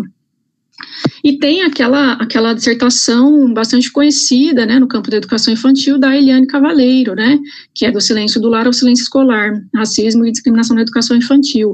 Então, eu penso que são alguns referenciais que dentro do PPGR seriam relevantes, né, de você mencionar nesses capítulos relacionados à discussão étnico-racial, tá? Bom, além disso, e nesse mesmo sentido, você vai citar a premência de pedagogias descolonizadoras, né? Interessantíssimo você trazer essa discussão, né? E aí, uma pergunta, né, se você teria alguma perspectiva pesquisada ou que possa ter emergido, né, dos encontros com as professoras parceiras, né, exemplo do que hoje se tem de pesquisa ligado à pedagogia e à pedagoginga, né, que são novos referenciais teórico-metodológicos para pensar a educação afrocentrada e antirracista, tá? Então, uma pergunta também se isso emanou de alguma forma aí na sua pesquisa, certo? Por fim, né, relacionado a esse tema da questão étnico-racial, você vai falar das possibilidades de enfrentamento das situações de desigualdade de raça, na página 74, né, e de se escapar das estratégias, né, por meio de uma luta cotidiana e incansável nas instituições, né. E aí, fiquei pensando o quanto isso pode soar, né, como uma representação, uma sobre-representação da necessidade da atuação docente, né, nesse campo da micropolítica que você coloca, mas que também pode representar uma luta incansável por professoras, né, de uma maneira muito isolada, né. Então, onde se situaria nessa discussão dessa luta cotidiana incansável, né, por enfrentar as desigualdades raciais, o campo das políticas públicas indutoras também dessas transformações, tá? Seria uma outra pergunta, certo? Bom, e aí agora já passando, né, para as minhas últimas considerações, porque outros pontos que eu havia anotado já foram contemplados, tá? Vou comentar um pouquinho sobre o produto educacional, tá? Seu produto é muito interessante, tá, Tecas? Você merece todos os parabéns em relação a ele, né, primeiro porque requer um conhecimento, né, para além da pesquisa, para além da educação, que é elaborar um site, né, organizar conteúdos, então é um conjunto de conhecimentos complexo mesmo. Você situa o seu produto, né, como um lugar de ancoragem dessas discussões, então isso é muito fantástico, porque é algo permanente e que te possibilita continuar, né, o diálogo, como bem colocou a professora Nete, continuar esse diálogo e ampliar a construção desse conhecimento de resistência, né, de poder resistência na educação, por meio de um site que é permanente, né, e que você pode reinventar à medida das novas questões que forem surgindo, tá? Chama muita atenção, navegando, né, pelo seu produto, a diversidade dos materiais que você coloca, né, a diversidade do grupo de professoras, né, que você, apesar de ser um grupo pequeno, mas um grupo que traz uma representatividade interessante, né, então evidencia essa adesão, evidencia esse falar com os pares, que é muito interessante, tá, então te parabenizo. A minha única observação seria em relação a esse campo teórico metodológico da roda, que eu acho que seria interessante você falar um pouquinho mais, né, no seu texto, essa escolha pela roda, que é bem bacana. E uma sugestão que eu daria seria você tentar categorizar os materiais que você põe lá no site, né, legislação, livro, cantiga, seja por temática, seja por ano de publicação, né, mesmo para auxiliar os leitores e os possíveis docentes que venham acessar, tá? Evidenciando aqueles, né, que são de domínio público, evidenciando as questões étnico-raciais, as de gênero, né, então acho que seria interessante uma categorização dos materiais que você coloca ali, tá? E aí, claro, puxando, né, a sardinha para o lado do nosso programa, seria interessante você fortalecer uma roda antirracista na educação infantil, né, então, será que seria possível pensar numa roda antirracista na educação infantil? Tá? E a minha última observação seria pensar nos recursos de acessibilidade, tá? Então, como pensar nos recursos de acessibilidade ao site, né, para as pessoas que possuem alguma deficiência. Bom, finalizo, né, agradecendo, não tenho nenhuma dúvida que o seu produto e a sua dissertação agrega muito para o programa e agrega muito para os professores de educação infantil, né, traz novos olhares, traz possibilidades reflexivas e de resistência, né, tão necessária nesses últimos anos aí, sobretudo nesse momento, tá? Então, finalizo deixando os meus parabéns para você e para a Eliana, tá? E fazendo, né, uma última pergunta, que eu me lembro que na sua qualificação, o seu título tinha um subtítulo, se eu não me engano, né, que era o Cruzando Saberes Fazeres, né, na educação infantil em Porto Seguro, e penso que houve uma mudança agora, a um título mais sucinto, né, sem a identificação de Porto Seguro, queria só entender o porquê, e se não seria interessante manter, né, a identificação do nosso território aqui, tá bom? Então, muito obrigada e que as rodas de pesquisa da Teca, da Eliana, continuem dando bons frutos, certo? Um abraço. Obrigada, Carol. Penso que seja extremamente, assim, valiosa essa chamada de atenção de uma professora do nosso programa, né, que, de fato, enfrenta centralmente as relações étnico-raciais e trazendo, né, a baila, que significa sermos professoras e estudantes brancas num programa tão voltado às questões raciais negras, né? E claro que a atitude antirracista não significa termos que ser negros para, né? E eu tenho certo que Teca tem isso muito presente e que é importante, sim, né? Esse olhar mesmo de atento para o cumprimento sem usar o lugar do outro, né? Que é uma coisa que eu chamo muito a atenção dos meus orientandos, das minhas orientandas, é esse lugar que a gente ocupa nessa rede discursiva, né? Não falar pela professora negra, não prescrever por ela, deixar que elas falem, né? E ter com elas uma escuta respeitosa e acolhedora nessa atitude antirracista, que independe da cor. Muito obrigada, Carol, muito obrigada mesmo. Teca, mais uma vez, é tu na berlinda. Tudo contigo.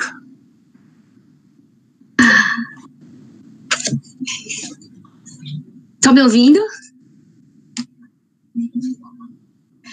Bom, eu penso que essa tarde foi uma tarde de muita aprendizagem, de muita troca, né, de muito carinho, de muito afeto.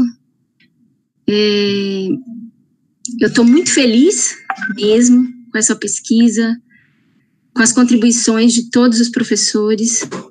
Quero agradecer demais, assim, a disponibilidade, né, o tempo despendido aqui.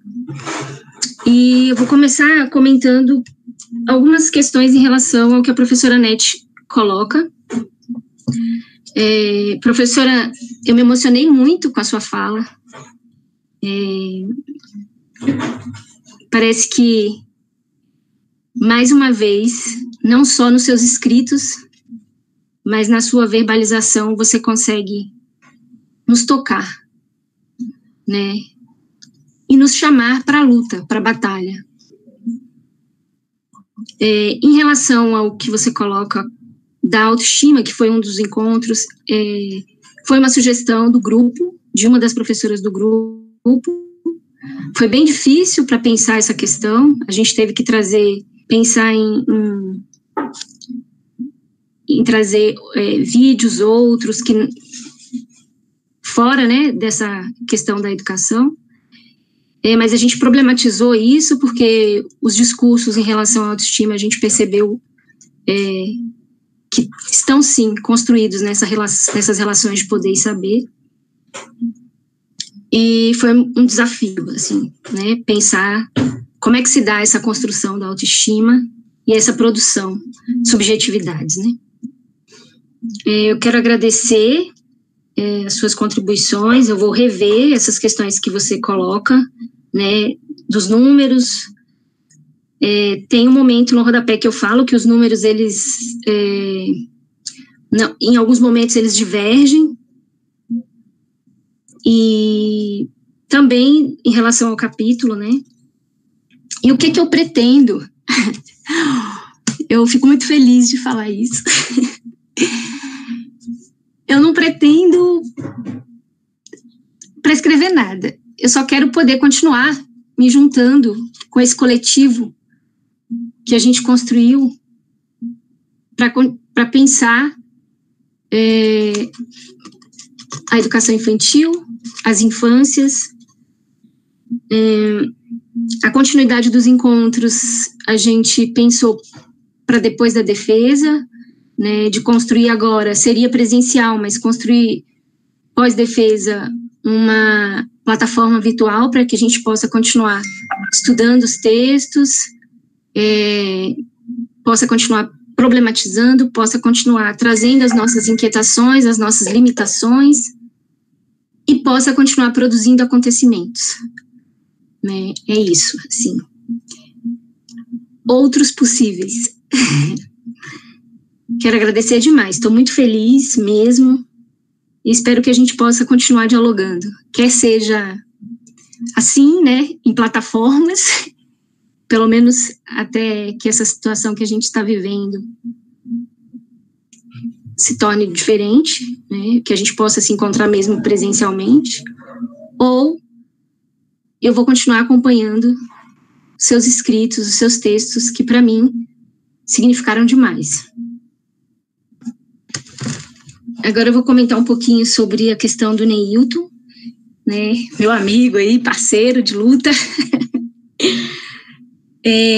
Neilton, em relação à escrita na primeira pessoa, eu fiquei pensando muito sobre, né? Em alguns momentos eu falo assim, nós, professoras, né, me coloco, mas na grande parte do texto foi em primeira mesmo. Vou estar revendo, assim, junto com a Eliana, todas as suas contribuições, né? Eu vou pensar junto com ela como é que a gente pensa as sugestões que você coloca em relação as pistas metodológicas, né, de trazer a questão do contexto, talvez, né, juntar. E a proposta, Neilton, metodologia foi desafiadora mesmo, porque eu tinha, assim, um cronograma inicial sugestivo, quando eu fui para o encontro com as professoras, né, mas também conversando com elas que elas também poderiam sugerir outras temáticas, né, as inquietações do dia a dia da escola. Trouxe muito material do Sul que eu compartilhei com elas, não só livros, fiz muitas pesquisas, trouxe vídeos também para poder a gente pensar junto, né, coletivamente ali à medida que os encontros fossem acontecendo. Mas sim, inicialmente eu apresentei uma proposta e que foi aceito pelo grupo, né. Em relação ao que você coloca da página 22, como foram registrados, né, o quadro de localização. Então, como foram registrados, eu trago no rodapé da página 22, o rodapé número 13, em que eu digo assim, as narrativas não foram gravadas, mas descritas no registro de campo após cada encontro realizado. Há ainda as mensagens produzidas pelo e-mail do grupo e pelo WhatsApp. Então, a gente fez, assim, eu descrevo assim, talvez eu não tenha descrito no corpo do texto, mas eu procuro colocar aqui, né, no rodapé. E o quadro de localização das professoras, quando eu apresento às professoras, eu não trouxe para as narrativas, né? Mas quando eu apresento às professoras parceiras, eu digo de onde elas são, assim, a localização delas, né? Toda a localização está colocada naquele quadro, identificando de que regiões elas são, tá bom? Então é isso, eu quero agradecer demais, foi maravilhoso. Depois eu vou sentar com a Eliana para a gente rever todas essas questões que você coloca. Obrigada. Em relação aqui à professora Carol. Então, Carol, você me pergunta, né? Esse como nós que eu coloco, eles foram construídos? Me parece que sim. Me parece que sim, pelas inquietações, pelas alegrias e por provocar, junto, né, nos provocarmos a participar desses encontros, né, e para dar uma continuidade a eles. Não só participar e fechar e virar a dissertação uma letra morta e o site também. Não é isso que a gente quer não foi esse o objetivo da proposta, né? Foi construir dessa forma colaborativa. E colaborativa por quê? Colaborativa nas discussões, colaborativa na presença, colaborativa nas imagens, nos depoimentos, nas trocas, nas partilhas, que foram minhas, com o material que eu tinha trazido do Sul e de tudo que eu fui conseguindo pesquisando, mas também foram delas, as professoras também trouxeram material, elas também contribuíram, né, com a emoção de cada uma, quando me mostrava um vídeo de uma proposta realizada na escola, com um impedimento, quando uma ação hegemônica era colocada na escola e que essas professoras em momentos se posicionam e resistem a essa hegemonia, a essa infância colonizada. Então, assim, para mim, eu acredito que a gente no processo, nós pensamos sim. Essa infância, esses movimentos da infância, né? E percebemos que as infâncias, elas são múltiplas, elas são plurais, que não existe uma única forma de se pensar, né? E que a gente pode sim pensar diferente do que está colocado, né? Conseguindo construir e ensaiar outras alternativas. Aí você fala das possibilidades reais, eu penso as possibilidades reais, quais serão essas possibilidades reais? Acho que as possibilidades reais, a partir do que eu penso da pesquisa e de mim enquanto professor, é continuar provocando esses encontros, é continuar provocando esses estudos, essas discussões, esses debates. Acho que as possibilidades reais, elas estão acontecendo, né? De alguma maneira, isso é uma produção de realidade. E o site, eu acho que ele sistematiza muito isso, né? Como que, sem contar com as instituições, a gente consegue produzir outras coisas, né? E quando você fala dos dados, esses dados, eles foram retirados do INEP, em relação à identificação racial. Tá? Na secretaria, como eu falei anteriormente, eles estavam ainda produzindo o material. Então, o que eu consegui foi pouco. Assim, hoje, acredito que hoje eles já tenham concluído esse trabalho, né, da produção de um arquivo da educação infantil e de outras etapas da educação básica, né, pelo trabalho do professor Giovanni, professor Neilton e toda a equipe que estava lá engajada nessa proposta, de, nesses 2 anos, construir outras coisas, né, pensar em que entra gestão, sai gestão, carrega tudo. Então, eu acho que o empenho deles foi muito nisso, nessa construção. Então, acredito que hoje, sim, a secretaria deve ter, sim, já esses dados, esses arquivos, né, para poder a gente ampliar nossas propostas, né, e trazer mais materiais para poder pensar e problematizar a educação infantil.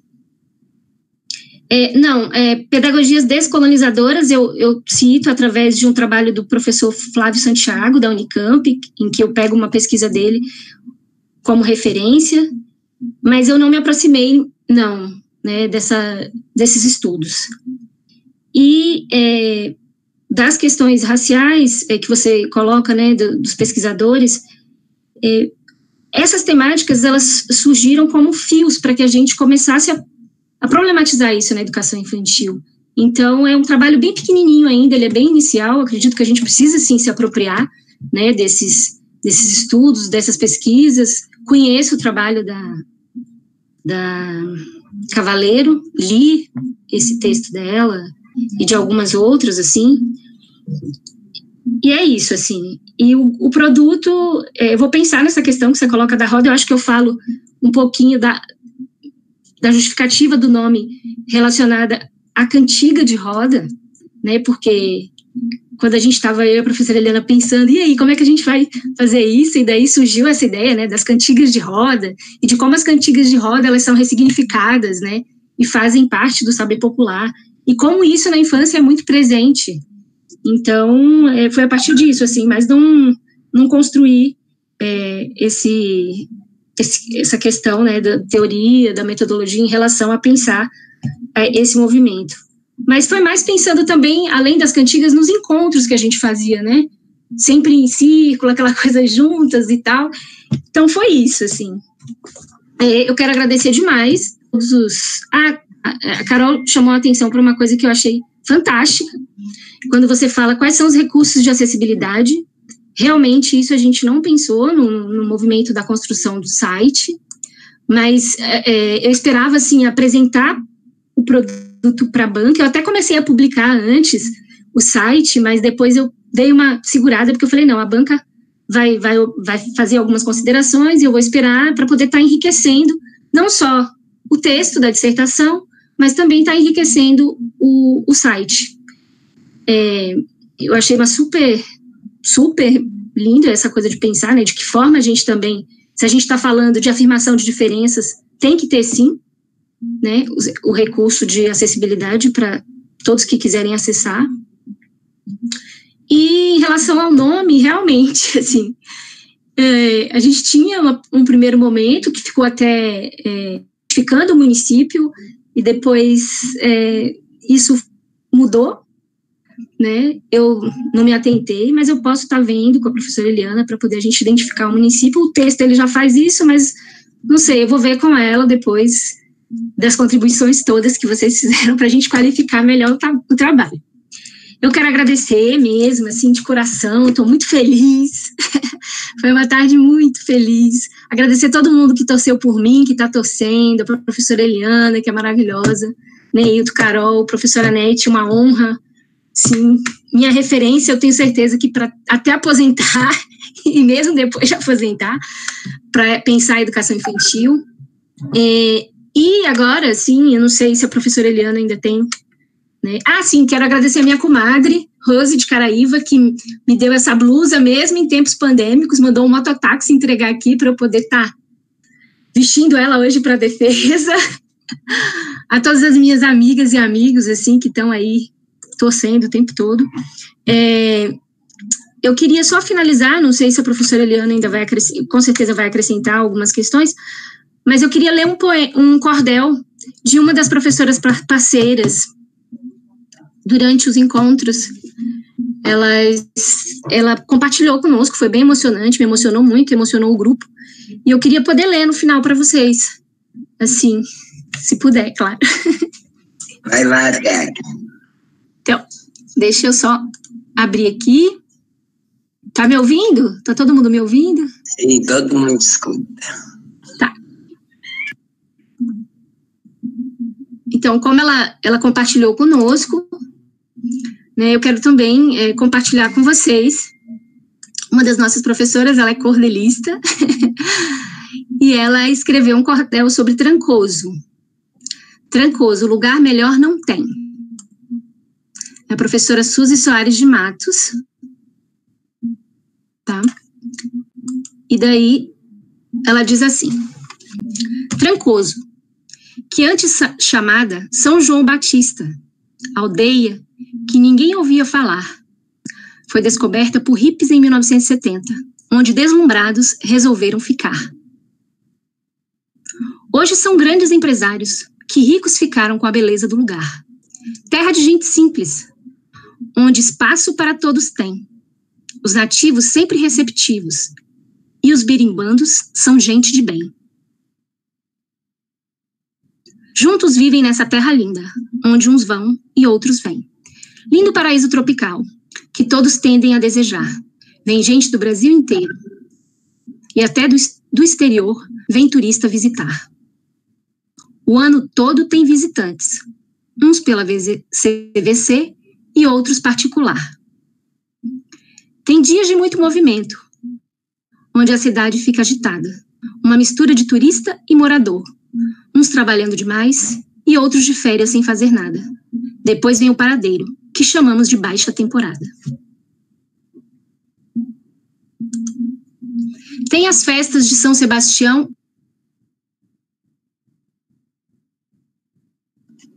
Você ficou sem som, Teca.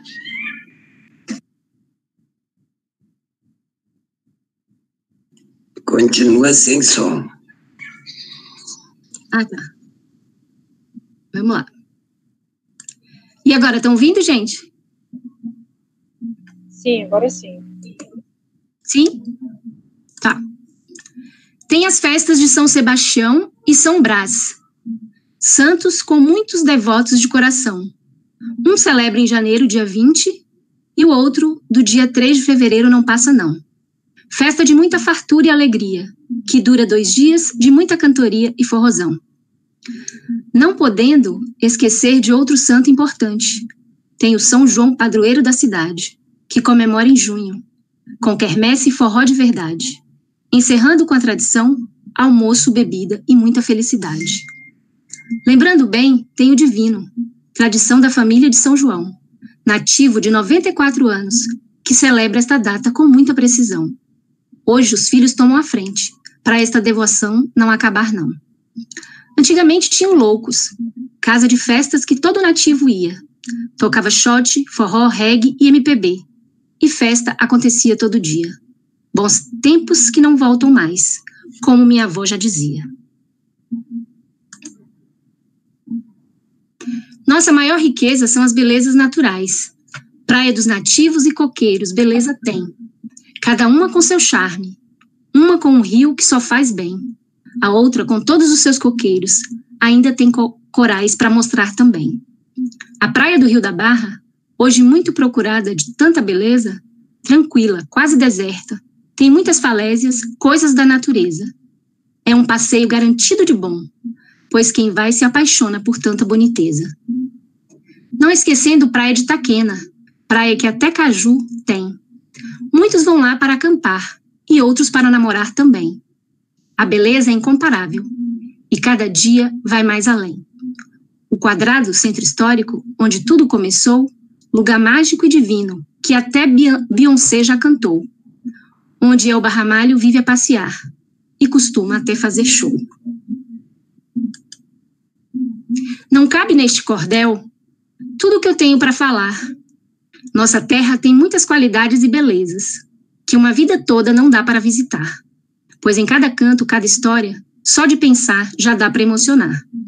Trancoso, casa que todos desejam, lugar que poucos alcançaram para viver. Logo, que vive aqui quem tem garra, coragem de plantar e de colher. Plantar bons frutos de amor e felicidade, para colher a riqueza de estar aqui bem e vencer. Aqui, quem vive é feliz de qualquer jeito. A beleza do lugar nos faz refletir.